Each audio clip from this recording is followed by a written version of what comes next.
dulu ya. Setelah guru saya supervisi, saya dapat catatan-catatan. Nah, guru itu saya panggil 4 mata, Pak. Saya panggil 4 mata. Setelah saya panggil 4 mata, saya beri ini kelemahan-kelemahan ibu yang perlu ditingkatkan. Baik itu RPP-nya ini, misal ini instrumennya ini dicantumkan, tetapi tidak dilakukan. Kemudian dalam pelaksanaan pembelajaran untuk pembukaan ini, tetapi pembukaan tadi sudah dijelaskan, tetapi masih ada yang kurang. Misalnya tujuan pembelajaran tidak dituliskan di papan tulis. Kemudian penggunaan medianya, penggunaan media penulisnya, misalnya seharusnya yang bagus penggunaan media penulis itu Pak, misalnya secara efektif, sesuai dengan catatan-catatan, sehingga siswa itu dapat mengetahui dengan jelas apa yang kita sampaikan kepada siswa tersebut. Kemudian interaksi antara siswa dengan guru, antara siswa dengan siswa, antara dan guru dengan siswa dengan guru itu perlu ditingkatkan dengan menggunakan metode sesuaikan dengan metode yang digunakan disebut atau ditulis pada RPP ini, Pak. Nah, setelah ini kami begini Pak ya, lanjut lagi Pak ya. Setelah selesai kami ini begini Pak. Nah, kami kebiasaan tindak lanjutnya Pak. Setelah kami selesai melaksanakan supervisi, kami supervisor ini bergabung lagi Pak, bertemu lagi dengan kepala sekolah. Kami melaporkan masing-masing temuan-temuan kami dalam supervisi masa jawab tadi Pak.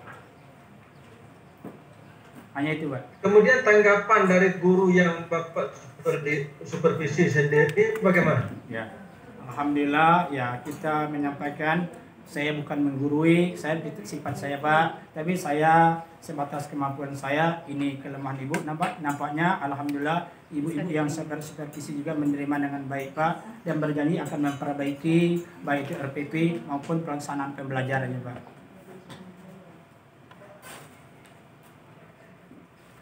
Itu bagi ibu atau bapak yang, tapi pernah enggak Bapak temukan ada seorang guru yang tidak mau menerima atau yang jengkel dari hasil supervisi Bapak? Kadang-kadang ya, itu dalam pelaksanaannya sering guru yang disupervisi itu melihat kelemahan daripada supervisornya. Bahkan dia sering mengatakan, ini supervisor tak cuma bisa mengatakan, sedangkan tindakan dia saja dalam mengajar belum tentu sebaik kita. Bagaimana, apakah Bapak pernah menemukan seperti itu atau tidak? Alhamdulillah Pak, belum pernah Pak saya menemui guru saya, karena saya menyampaikan pertama secara 4 mata juga dengan keakraban. Saya juga berkata saya bukan menggurui, karena saya melaksanakan menanakan perintah tugas sesuai dengan pengetahuan saya yang saya miliki, bahwa ini ibu yang saya temukan dalam melakukan supervisi baik RPP maupun pelaksanaan pembelajarannya. Jadi alhamdulillah guru itu terima, tidak ada pun ya saya temui guru yang sifatnya jengkel dan membantah dengan saya Pak. Sekarang tentang komunikasi, komunikasi antara siswa, guru, kemudian siswa dengan siswa, kemudian antara guru dengan kepala sekolah. Sepengetahuan Bapak bagaimana pembinaan komunikasi di madrasah kita? Inilah Pak ya, begini, baik itu kalau seandainya antara siswa dengan siswa, kami sudah membiasakan kolaboratif Pak, siswa dengan siswa, bahwa kami sudah menanamkan budaya kakak adik, yang paling kalau adik terkecil harus memanggil kakak Pak ya. Jadi yang dari kakak kelas yang tertingkat Pak. Ini budaya-budaya ini memang selalu kami tanamkan dengan anak-anak kami. Ya seperti kami ada budaya kami 5M misalnya, 5S misalnya, ya senyum, sapa, salam, sopan, senyum, salam, sapa, sopan, santun, itu kami budayakan. Jadi antara anak dengan anak memang kami biasakan di sini itu berinteraksi secara baik Pak, berkomunikasi secara baik. Begitu juga antara guru dengan siswa. Kalau kami antara guru dengan siswa sini Pak, kami ya terbiasa, ya ini sudah budaya yang sudah kami tanamkan. Kami memanggil itu anak Pak. Anak yang kalau kelas 9 itu ya memang kami dekati bagaimana cara mengajarnya, belajarnya. Memang kalau ada salah itu, kalau kami ada pembinaan. Jadi pembinaan itu ada dari wali kelas, ada pembinaan Pak. Kemudian antara guru dengan guru. Kalau kami guru dengan guru, ya alhamdulillah Pak, ini sangat akrab sekali Pak. Bukan saya mengarang-arang. Kami itu memang sering berkolaborasi Pak. Makan bersama. Kalau makan siang itu kami kan balik pulang jam 3 Pak. Itu memakan secara bersama. Ada kegiatan-kegiatan kami secara bersama-sama Pak. Kemudian juga antara kalau atasan dengan guru Pak. Karena atasan guru ini ya juga menerapkan prinsip demikian ya. Bagaimana komunikasi kami itu lancar terus. Kami interaktif kami itu ya lancar terus, komunikasi kami itu lancar dan mengesankan. Bunda ya kalau saya mungkin temukan apa itu komunikasi yang tidak mengesankan. Itu pengalaman dari saya ya selama saya berada di MTS N4 Utara ini. Oke Pak, itu sebenarnya lebih baik itu kan. Sangat bagus sekali. Di sini guru memanggil anak kepada temannya, kepada siswanya. Kemudian kakak kelas memanggil adik kepada adik kelasnya. Bagaimana kalau seandainya ada adik kelas itu yang merasa siswa kita berapa orang Pak? 156 Pak.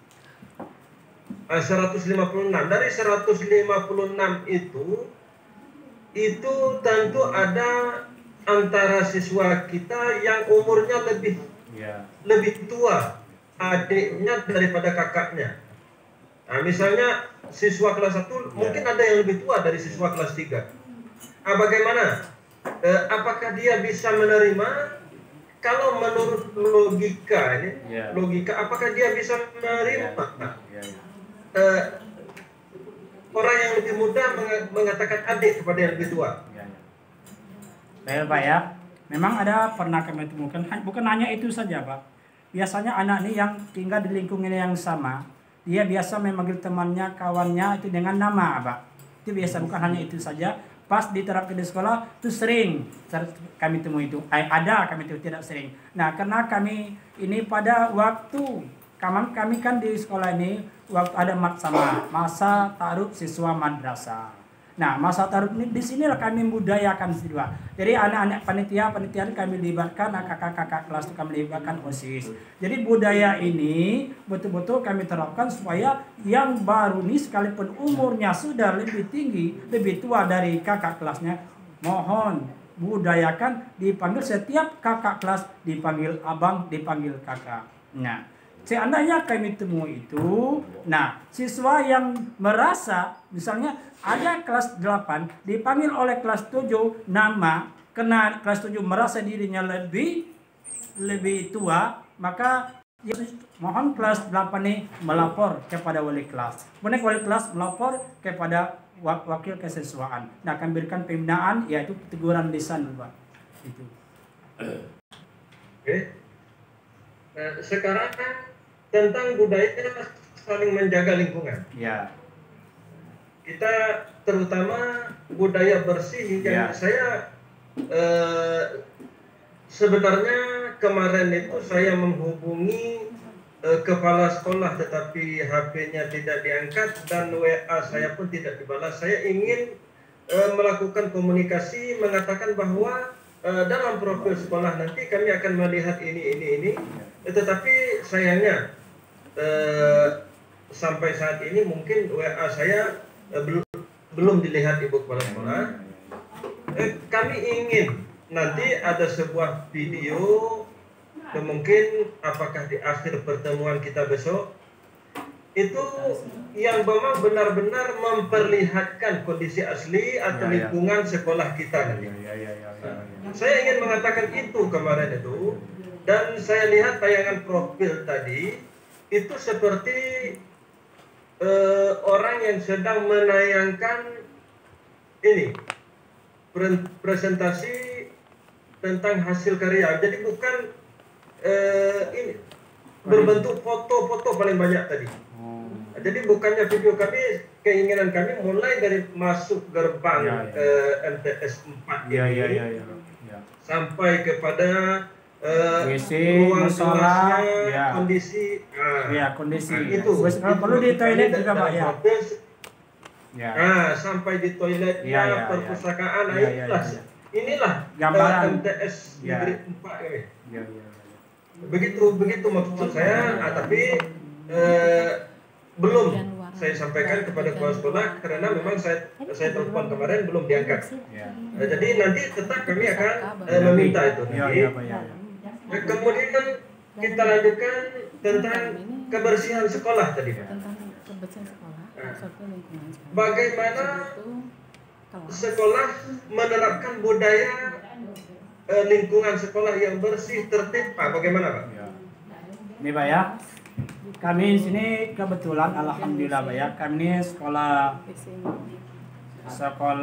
UKS tingkat nasional sudah nomor 8 nasional untuk SMP MTS, dan untuk MTS kami nomor 2 nasional Pak ya.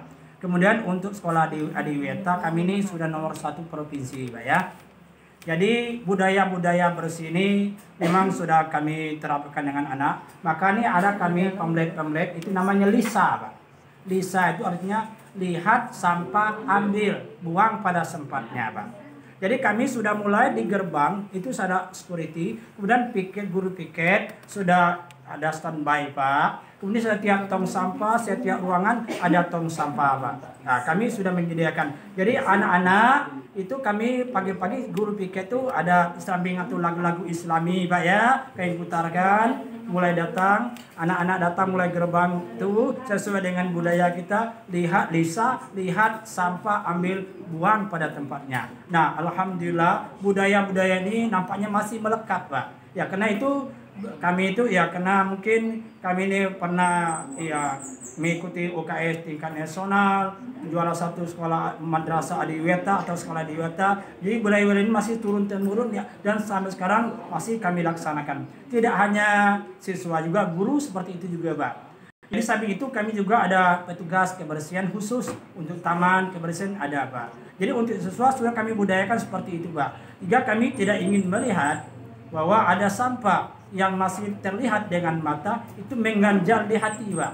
Sehingga kami di taman ada kami misalnya budaya ada pamflet budaya itu sehat, budaya sehat bersih itu sehat, budaya itu sebagian dari iman ada Pak. Yang kemudian indah nyaman hatiku, bersih tamanku. Bersih tamanku, nyaman hatiku. Itu ada pamflet-pamflet, plakat, slogan yang kami tempel di taman, di ruangan, di tempat masuk ada kami tempelkan di pasar kami pajang-pajang itu Pak. Ini itu budaya kami untuk menerapkan lingkungan bersih tadi Pak.